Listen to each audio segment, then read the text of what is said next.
नव प्रभात की बेला लाए फिर से नई उमंग, परमात्म रंग संग यहाँ सजेंगे जीवन के सब रंग, सब रंग, सब रंग।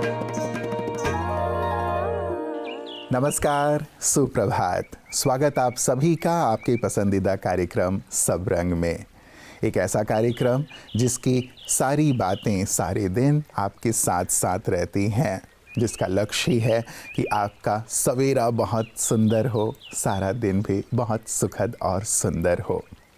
मित्रों, कहते हैं कि जैसा बीज होता है वैसा ही फल होता है। यदि आपको अच्छी, सुंदर, श्रेष्ठ फसल चाहिए तो आपको बीज पर ध्यान देना बहुत ज़रूरी होता है। यदि फसल निकल आया और उसके बाद आप ध्यान दें, ये सोचें कि अरे कैसा फसल निकला है, तो बात नहीं बनेगी। बात तो बनती है तब जब हम बीज की ओर ध्यान दें। इसीलिए हम सुनते आए हैं, जैसा बोएंगे वैसा ही काटेंगे, जैसा करेंगे वैसा ही भरेंगे। तो सुंदर सुवाक्य आज का इसी पर आधारित है। आइए शुरुआत करते हैं आज के सुंदर सुवाक्य से। हर दिन का आकलन उस फसल से मत करो जो तुम काटते हो, पर उस बीज से करो जो तुम बोते हो। Robert Louis Stevenson. फल तो कर्म की परछाई है जो ना चाहते हुए भी उसके पीछे आएगी ही। तो क्यों ना हम अपनी सारी क्षमता, सारा विवेक कर्म करने में लगाएं।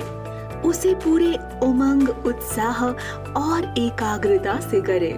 अपने कर्म को पूर्ण निष्ठा से करें, बिना फल की चिंता किए। परमात्मा शिव ने भी गीता में यही कहा है कि कर्म किए जा, फल की चिंता मत कर। मित्रों, बच्चे हों, युवा हों या वृद्ध हों, सभी को सुंदर दिखने की चाहना तो रहती है और इसके लिए वो नाना प्रकार के यत्न भी करते हैं। और ज़रूरी भी है, क्योंकि यदि आप जॉब के लिए जा रहे हैं, इंटरव्यू के लिए जा रहे हैं, किसी गैदरिंग में जा रहे हैं, तो इसका भी एक अच्छा प्रभाव रहता है। इससे हमारा कॉन्फिडेंस लेवल भी बढ़ता है। लेकिन यदि चेहरे पे यदि काले दाग धब्बे हों तो कहीं ना कहीं मन में हीन भावना आ जाती है। तो घबराइए नहीं, आपके लिए आपकी सेहत आपके हाथ में आज हम लेकर आए हैं ऐसी सुंदर युक्तियाँ जिससे आप चेहरे के काले दाग धब्बे से निजात पा सकते हैं। आइए देखते हैं डॉक्टर अल्पा शाह जी को।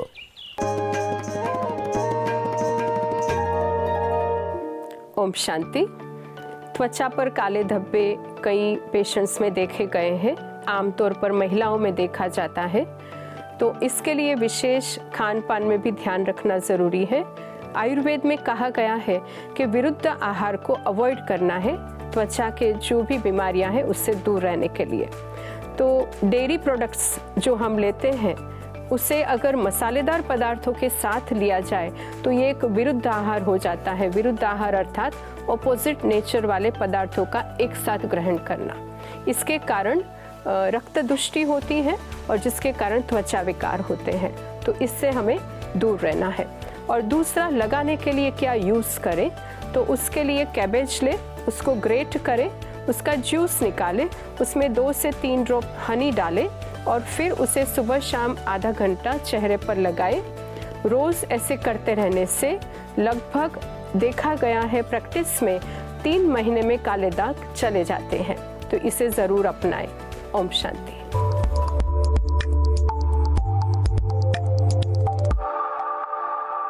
दोस्तों, हमने जाना चेहरे पर काले दाग धब्बों के बारे में। आइए अब देखते हैं 8 ऐसे खाद्य पदार्थ जो हमें इन दाग धब्बों से बचाते हैं। पहला, नींबू और शहद। दूसरा, एलोवेरा जूस। तीसरा, पपीता। चौथा, ग्रीन टी। पांचवा, छाछ। छठा, टमाटर। सातवां, सरसफल।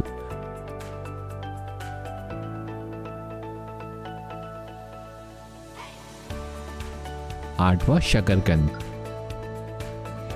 इन 8 खाद्य पदार्थों को अपने आहार में शामिल करने से हम चेहरे के दाग धब्बों से बचे रहेंगे। मित्रों, सबरंग में हम घर बैठे आपको पूरे भारत के दर्शन कराते हैं। आध्यात्मिक भारत के दर्शन, भारत की कला और संस्कृति के दर्शन, और निश्चित रूप से आप इसका आनंद ले रहे होंगे घर बैठे कि कभी हम कहीं कभी कहीं बिना टिकट के ही पहुंच जाते हैं और अपने देश के गौरव को देखते हैं। आज आपको हम लिए चल रहे हैं ऐसे स्थान पर जिसके लिए हमारे देश के प्रथम प्रधानमंत्री पंडित जवाहरलाल नेहरू जी ने कहा था कि ये भारत का हीरा है, और साथ ही लॉर्ड इरविन जी ने इसके लिए कहा था कि ये पूरब का स्विट्जरलैंड है। जी हाँ, आपने सही पहचाना, मैं मणिपुर की बात कर रहा हूँ। आइए चलते हैं मणिपुर। मणिपुर कहा जाता है रत्नों की भूमि। यह राज्य है ही इतना खूबसूरत कि इसकी सुंदरता की तुलना होती है रत्नों से। अपनी स्थानीय संस्कृति और परंपरा के लिए मशहूर मणिपुर को ब्रिटिश काल के दौरान राजाओं का राज्य भी कहा जाता था। बेहद शांत और खूबसूरत प्राकृतिक दृश्य, पहाड़ों, झरनों और अनोखी वाइल्ड लाइफ, तैरते हुए द्वीप, इन सब खूबियों से भरा है मणिपुर। एक और चीज जो आपका दिल जीत लेगी वो है यहाँ के लोग, जो इतने शांत हैं कि थोड़ा वक्त बिताने के बाद ही वो अपने से लगने लगते हैं। यहाँ के लोगों का शानदार हस्तशिल्प देख के पता चलता है कि इनकी कला कितनी समृद्ध है। सभी धर्म और जाति के लोग यहाँ शांति से रहते हैं। यहाँ हर महीने कोई ना कोई त्योहार मनाया जाता है। किम्बुल लमजाओ नेशनल पार्क दुनिया का एकमात्र तैरता हुआ नेशनल पार्क भी यहीं स्थित है। मणिपुर का मणिपुरी नृत्य बहुत प्रसिद्ध है, जिसे यहाँ रासलीला भी कहते हैं। यहाँ के प्रमुख मंदिर हैं गोविंदजी मंदिर, गोपीनाथ मंदिर, कान्हा मंदिर, बंशीबुडौन मंदिर। वहीं ब्रह्म कुमारी संस्था द्वारा सभी शहरों तथा छोटे छोटे गांवों में राजयोग तथा अध्यात्म की शिक्षा निःशुल्क प्रदान करवाई जाती है। तो ये थी दोस्तों मणिपुर से जुड़ी कुछ अनूठी बातें। मित्रों, कबीरदास जी ने एक बहुत सुंदर सी बात कही है कि जब मैं इस संसार में आया तो मैं रो रहा था और लोग हंस रहे थे, लेकिन जब मैं इस संसार से जाऊं तो ऐसे जाऊं कि मैं हंसता हुआ जाऊं और लोग रोएं। रोएं अर्थात मेरी यादें, मेरी बातें, मेरी सीख, ये सारी चीज़ें उनके हृदय में इस कदर बसी हों कि याद भुलाया ना जा सके। ऐसी ही एक महान आत्मा थी ब्रह्मा कुमारी इस परिवार के आदरणीय ब्रह्मा कुमार लक्ष्मण भाई जी, जिनकी यादें आज भी सबके जेहन में ताज़ा हैं, जिन्होंने विश्व कल्याण के लिए अपना जीवन अर्पित कर दिया था। आइए महकती यादों में उनसे प्रेरणा प्राप्त करें। आदरणीय भ्राता लक्ष्मण जी का नाम बड़े आदर पूर्वक लिया जाता है।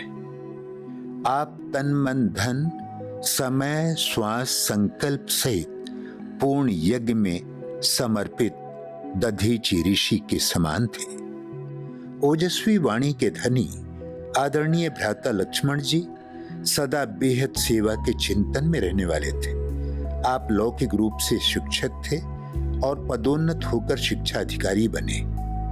जहां जहां भी आपका तबादला हुआ, उस क्षेत्र की अनेकानेक आत्माओं में आपने ज्ञान का बीज बोया। अनेक गीता पाठशाला और सेवा केंद्र खोलने के आप निमित्त बने। आप प्रोजेक्टर और प्रदर्शनी से गांव-गांव में बहुत सेवा करते थे, जिसकी प्रशंसा प्यारे बाप दादा समय प्रति समय साकार मुरलियों में करते रहे हैं। अपनी पाई पाई यज्ञ सेवा में सफल करते हुए आपने बहुत सादा पर उच्च विचारों के साथ जीवन जिया। सोनीपत के समीप यज्ञ को मिली लगभग 40 एकड़ जमीन को निर्माण कार्य के लिए निर्विघ्न बनाने में आपने अथक प्रयास किया और सफलता भी प्राप्त की। ऐसी स्नेही, अथक सेवाधारी, त्यागी, तपस्वी, एक नामी इकोनॉमी के धनी महान आत्मा को हम कदापि भूल नहीं सकते हैं। गुरु गोविंद दऊ खड़े काके लागो पाए, बलिहारी गुरु आपकी गोविंद दियो मिलाए। हम सब ये सुनते आए हैं। सचमुच गुरु की महिमा अपरंपार है। गुरु इस शब्द का अर्थ ही है जो अंधकार को दूर करने वाला है। आज गुरु पर्व है। आइए गुरु को नमन करते हुए उनकी महिमा में ये सुंदर प्रस्तुति देखें। श्री गुरु गोविंद सिंह जी के 355वें जन्म दिवस की आप सभी को हार्दिक शुभकामनाएं।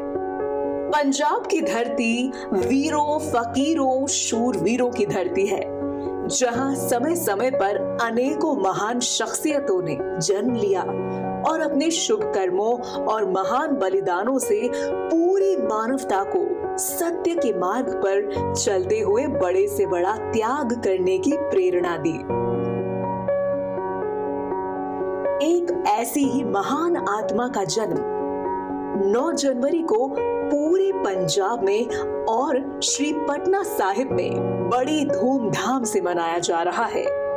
सूरज किरण मिले, जल का जल हुआ राम,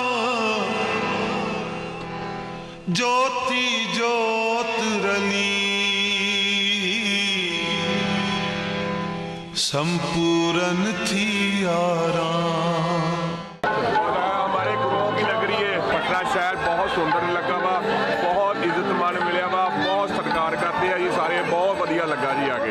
हमको तो पृथ्वी में कोई देश अच्छा नहीं लगता पटना सिवा, सबसे अच्छा देश पटना शहर गुरु गोविंद सिंह महाराज का। 1.25 लाख से एक लड़ा होता है नाम गोविंद सिंह को। हाँ, पृथ्वी के ऊपर कोई ऐसा गुरु नहीं जो गुरु यहाँ है।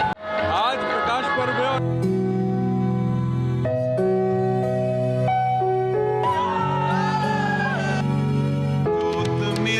संग जोत, जोत मिली संग जोत, जोत मिली संग जोत, जोत मिली संग जोत, रहे काल दा, रहे काल दा। उनकी महानता और उनके जीवन को जीने का ढंग उनकी इस रचना से साफ साफ झलकता है। देश शिवा बर मोहे इहे, शुभ कर्मंते कभौ न तरू, ना डरो अरस्यो जब जाए लड़ो। जिसका अर्थ है कि हे परमपिता परमात्मा शिव, मुझे ये वरदान दो कि मैं शुभ कर्मों के रास्ते पर चलने से कभी ना फिसलूं, जीवन के किसी भी युद्ध से ना डरूं और निश्चय से अपनी जीत करूं। ऐसे आदर्श जीवन से हम सभी को प्रेरणा लेनी चाहिए और एक परमपिता परमात्मा शिव की याद से साहिब श्री गोविंद सिंह जी के जीवन मूल्यों को अपने जीवन में धारण करने की शक्ति प्राप्त करनी चाहिए। मित्रों, गुरु की महिमा हमने देखी। परम सद्गुरु परमात्मा भी यही कहते हैं कि तुम मुझे तो मानते हो, लेकिन मेरी कितना मानते हो। हम कहते हैं ना कि मैं भगवान को मानता हूँ, लेकिन सचमुच हम सब भगवान को मानते हैं, अपने परम सद्गुरु को मानते हैं। हमें आज देखना है हम उस परम सद्गुरु की कितना मानते हैं। यदि उसकी माने, उसकी ओर देखें, उसकी राह पर चलें, तो जीवन तो निष्कंटक हो जाएगा, सुख शांति और खुशहाली से भर जाएगा, जिसकी हम सब कामना करते हैं। तो आएं आज के सुंदर परब के दिन, गुरु परब के दिन, हम परम सद्गुरु के पद चिन्हों पर चलने, उनकी आज्ञा के अनुसार अपना जीवन बनाने का भी सुंदर संकल्प लें। अपना ख्याल रखिएगा। कल पुनः इसी वक्त आप सबसे पुनः मुलाकात होगी। नमस्कार। ओम शांति।